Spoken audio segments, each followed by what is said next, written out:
Welcome back to Financial Therapy. It's not just about the money. I'm personal financial planner, columnist, and financial therapist Rick Kahler.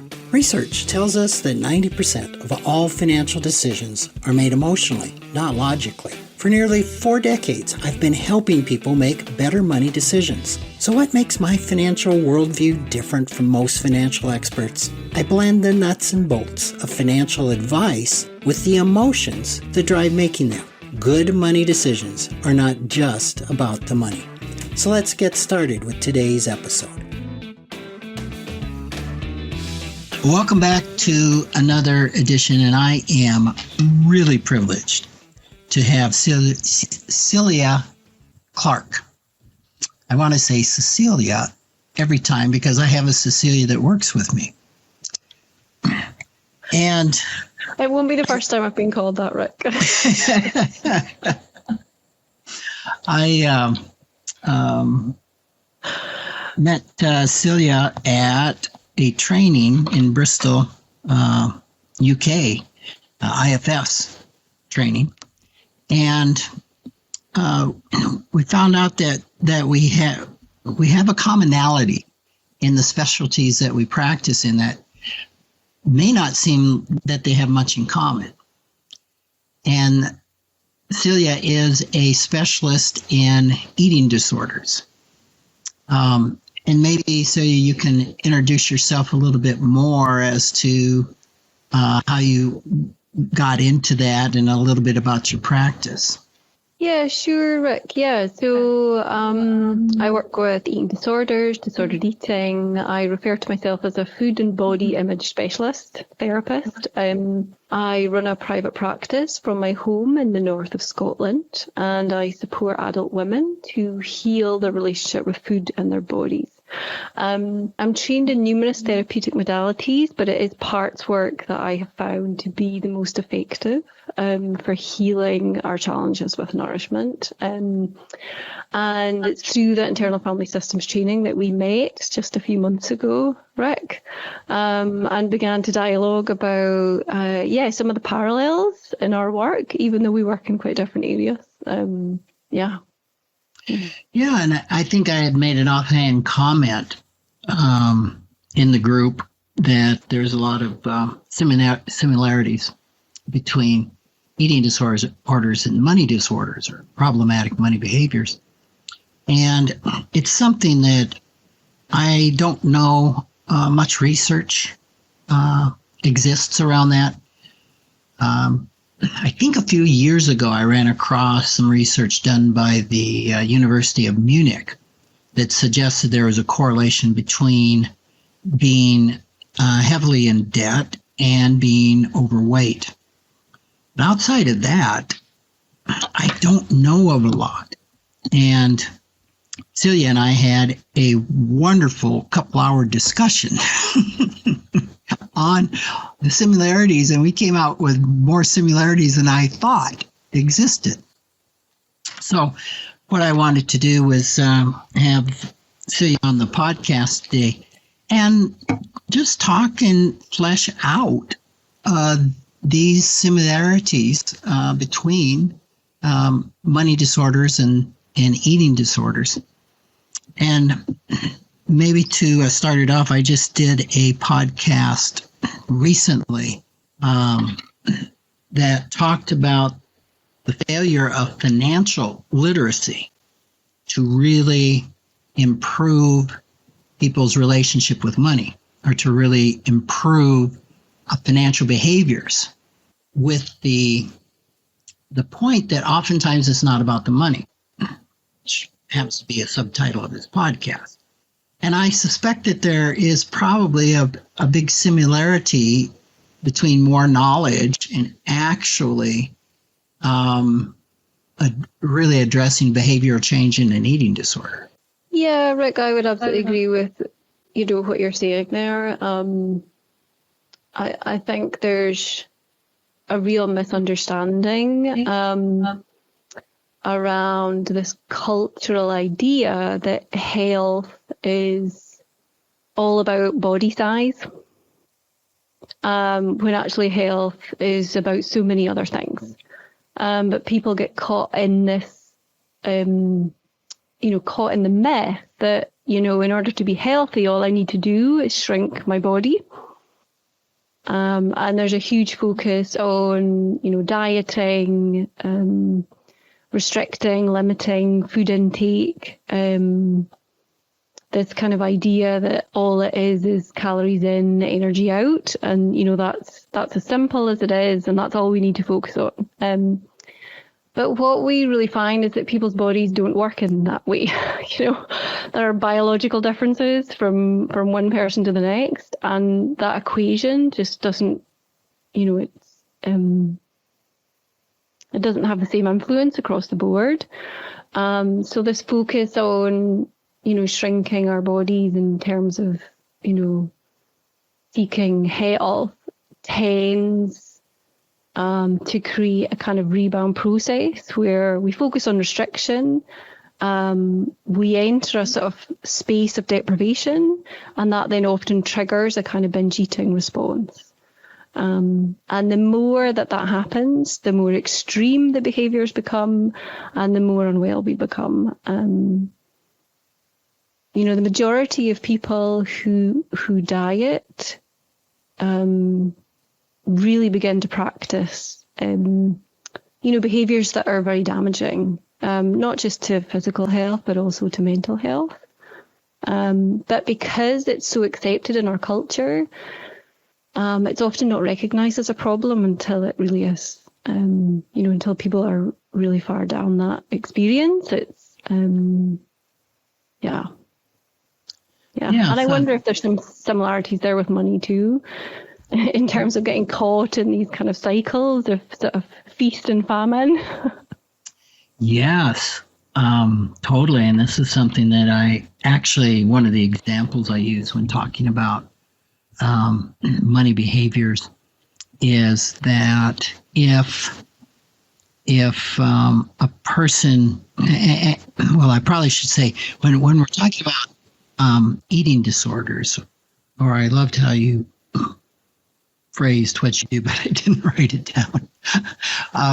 We're talking about both overweight and underweight. And typically I think of eating disorders as more overweight, which I probably fall into a stereotype of that. And so when I'm thinking of money, and I'm thinking of restricting, or going back to what I wanted to say, is most people think they can change financial behaviors through learning more. Mm-hmm. And I have said that if it just took knowledge, if a person who was struggling with being overweight just knew more, if they just knew more about how calories work and what fat grams are and protein, they'd have it solved. And we know that's crazy. And we know that that's not the case. We know that that's not the case. There's so much more going on because, as you mentioned earlier when you were sort of introducing the podcast, it is about the money, but it's actually not about the money. It's about what else is going on. And certainly in terms of food, it is about the food, but it's also really not about the food. It's about what's going on. It's about what the food means to the person. It's about the relationship they have with the food. It's about, there's this really sort of relational piece that's so important to look at and to explore. And that's not really where people are being directed. They are being directed at, we'll just exercise more, or just eat less, or add more protein, or, do X, Y, and Z. And actually, it's more that kind of attachment piece.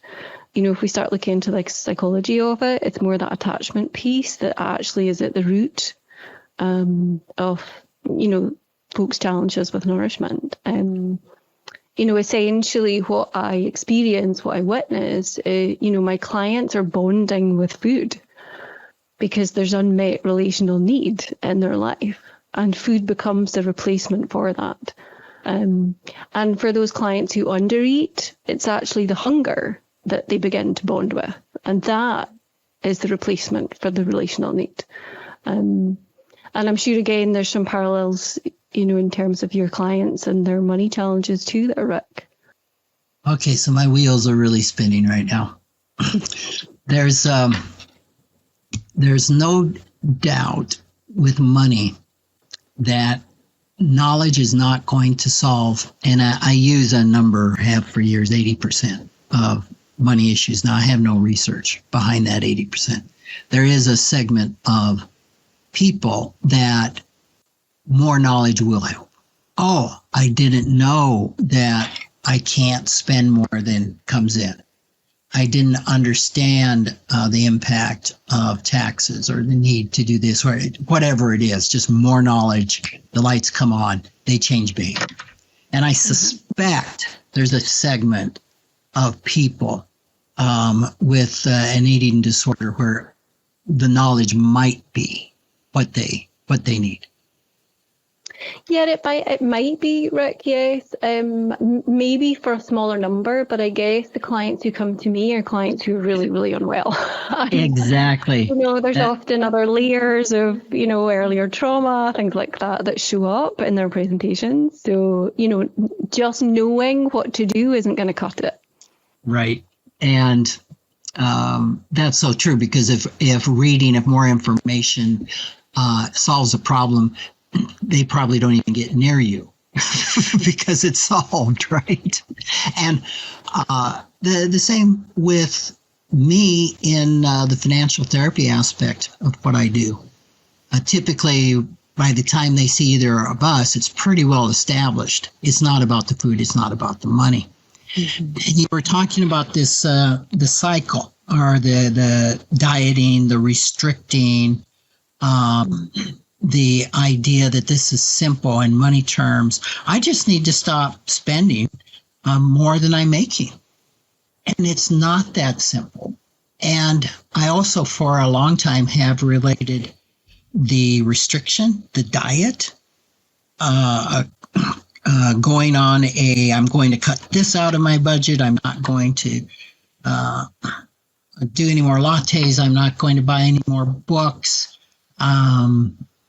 Whatever the issue is, as something not to do, because as we're deprived, it's just pretty natural that something within us is going to arise to say, I can't take it anymore. And the binge spending happens. I would really agree with that, Rick, and that shows up in my clients with the eating challenges too. We can have a part so sensitive to deprivation that even just thinking about restricting food, so not even the actual restricting food, but even just thinking about restricting food can be enough to trigger a binge eating episode. In the financial equivalent, it's the word budget. Yeah. Just thinking about a budget. In fact, I try not to even say the B word. Like, okay, let's talk about a spending plan. Where when budget is introduced, it's just almost an immediate, oh my God, no. Yeah. So I think that there are those similarities in binge spending. I've had clients that don't even remember the binge spending event. They may take a trip and they come back in a few days and credit cards start rolling in at some point in time, and they almost have no recollection of what they spent, how much they spent, even what they bought sometimes. Yeah. And I don't know how you conceptualize that, Rick, because the way that I would conceptualize that with my clients is that there is a part of them who is focused on the binge eating, the eating element of it, but there's actually also a secondary part that kind of takes them out so that the eating part can be more active. Yeah, totally. I think it's the same action going on, that dissociation. Mm-hmm. Just Yep, they Yeah, did. so that there's freedom there for the eating part really to take over, really to do as much as it needs to do in the moment. Because if if the body isn't taken out in that way, then actually the eating might get stalled, or it might get paused, or you might not eat as much. So that's a potential threat to the system. So it's very important, this part that comes in and kind of takes them out, so that the binge eating part can be more extreme in its behavior. Yeah. I loved your illustration of bonding with the food as a relationship, and on the flip side, bonding with the hunger. And I'm just sensing into that, because definitely we have 4 categories where money scripts, beliefs about money fall into: money avoidant, money worship, money status, and money vigilant. And the money worship category are money scripts of beliefs that if I had more money, things would be better. And the status is my self-worth equals my net worth, or my self-worth equals my income. So I can definitely see a bonding, a relationship there with money. That really connects into the piece around bonding with the hunger, because there is a status that's achieved in Western cultures of living in a smaller body. Yeah. Especially for women. There's a lot of privilege that comes from living in a smaller body as a female in Western culture. So there is that status piece, that sense of achievement, that sense of success. Mm-hmm. Being able to restrict, being able to stick to the plan, being able to live in that smaller body. Yeah. So there's some overlap certainly with that status piece. Yeah. Yeah, I'm parts of myself are all excited here. You may not show on my face. I'm just like, that fits so well. I hadn't thought about the privilege.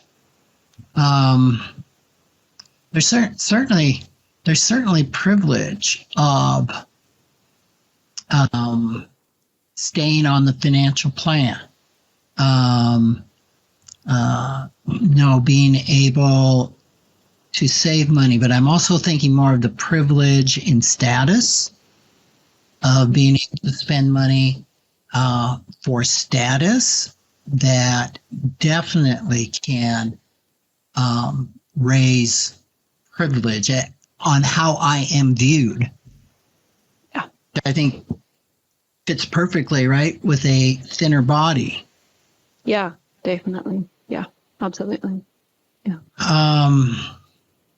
Especially in a culture where, women's status and their worth is very much based on appearance in many circles. Yep. Boy, that fits right into money status. Mm-hmm. The car I drive, the clothes I wear, the vacations I take, the wine I drink, the restaurants that I eat at. Mm-hmm. All of that really wraps into that. Mm-hmm. And I'm not real sure how that fits in with, for example, a money avoidant person, which is it just somebody who, the phrase would be sticks their head in the sand, or just wants to avoid it, doesn't want to talk about it, doesn't want to think about it, and can have a money script that, the money will always be there, or we'll figure it out, or money's not important. Which typically is avoiding a lot of the vulnerabilities, a lot of the woundedness, a lot of the trauma that comes up with that money. Managers just stepping in and way, let's just shut it down or dissociate or pretend that it's not even. Yeah. I mean, I guess the real challenge around avoiding completely any connection with food, that's really difficult because we do need to eat in order to survive.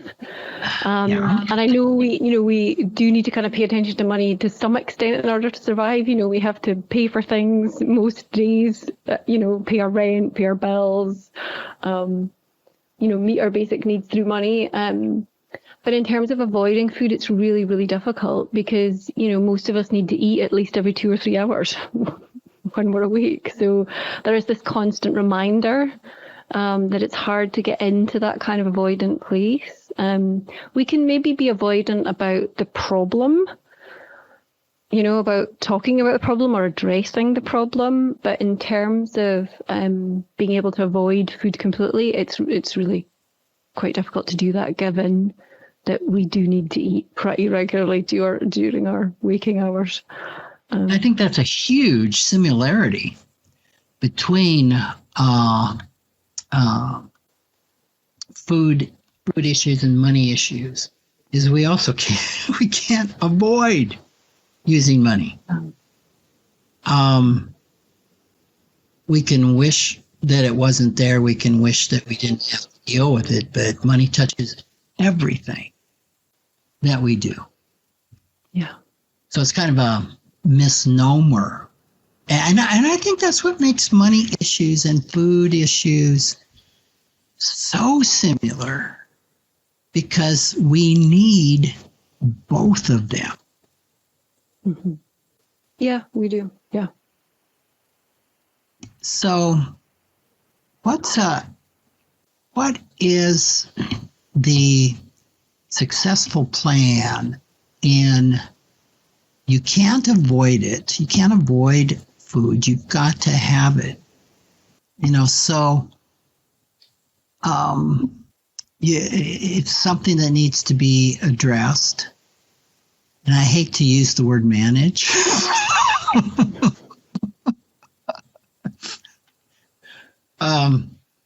What's the successful path in food disorders with that? Well, I guess it depends on the client. Every client is unique in what they bring. But for me, the first steps are about focusing on safety. Say more about that. It's about focusing on safety in the body, particularly. Often those who are struggling with controlled or chaotic eating really don't often feel very safe in their body. And so they're using food to try and manage that lack of safety, to manage that dysregulation. Many clients talk about feeling quite disconnected from the body, usually from the neck down. And so the first steps are about creating safety. It's about learning to work with the body. It's about learning to pay attention to the body very gently in very small steps, really to build that safety piece and that trust in the body. There's often a very strong disconnection from the body. Would that be in either undereating or overeating? I would say in both, yeah. Yeah. In both, yeah, absolutely, yeah. Yeah. And then the next step is really identifying about what needs are being met, through the restriction or through the binge eating or through the kind of the pendulum effect of moving between feast and famine. What needs are being met there. And there's 6 kind of core needs that I've identified that often show up in eating patterns. So the first is about seeking connection and comfort through food or through the lack of food, through that hunger piece. The second is about disconnection, that kind of numbing piece that we touched on a bit earlier. There's also a reward piece, which I think overlaps kind of in the money arena as well. There's also this rebellion piece, which often shows up around a kind of lack of power, lack of autonomy. It's an eating part who tends to sort of step in because it wants in that moment to feel kind of powerful. So there is that rebellion piece, kind of I'll show you. There's also a punishment piece. And that often needs a little bit of teasing out with people. But the punishment piece is really around, those clients with, pretty significant kind of earlier trauma, where they're so used to sort of sitting in a kind of deep sense of chronic shame that more immediate shame brings relief. And so that punishment piece comes in that way, that although it has consequences, although it appears to be harmful, it's actually providing some kind of relief in the moment. And that might, I guess that kind of overlaps maybe with money, with people spending money they don't have, or I don't know, getting a loan from a dodgy, a dodgy loan dealer, bringing that kind of risk piece into the money. And then the last piece, around food is this protection piece. So some clients feel safer in a smaller body, so that the hunger piece is around staying safe. Some clients feel safer in a larger body. So the protection is around, the eating and bringing food into the body to maintain the body size because it feels safer to live in a larger body. So those are the sort of 6 areas, but I'm sure there's maybe some bells ringing for you there, Rick, in terms of the money work as well as I share those. Yeah, the bells are ringing so loudly. I'm having trouble thinking. That is a fascinating list. And I think what I'd like to do is just kind of dive into that list and flesh it out a little bit, because there's some where I'm seeing the immediate connection, and some others that I'm wondering about that, because you've given me some things that I haven't necessarily been that succinct in fleshing it out. So I would like to just kind of lean into those and see what similarities I can find in problematic money behaviors. So being mindful of our time, I think that'd be a great thing to do in another podcast. Yeah, super. Keep people on their seats, right? So, sure. Just say a little bit about where people can reach you, your website, email address. Yeah, sure, Rick. Yeah. My website is www.celiaclark.online. You'll find everything, all my offerings, podcast details, online courses, one-to-one work. You'll find all that information on my website. Great. Yeah. Okay. Well, I look forward to continuing our discussion. So thank you so much for being with me, and on to the next. Thank you, Rick. It's been a pleasure. Thanks for joining me, Rick Kahler, for another episode of Financial Therapy. It's not just about the money. This is where I combine the nuts and bolts of financial advice with the emotions that drive making them. Remember, every financial behavior, whether it appears illogical to you or others, makes perfect sense when we understand the underlying beliefs, feelings, and thoughts. Sign up for my weekly blog at financialawakenings.com. I hope you'll join me again for our next episode.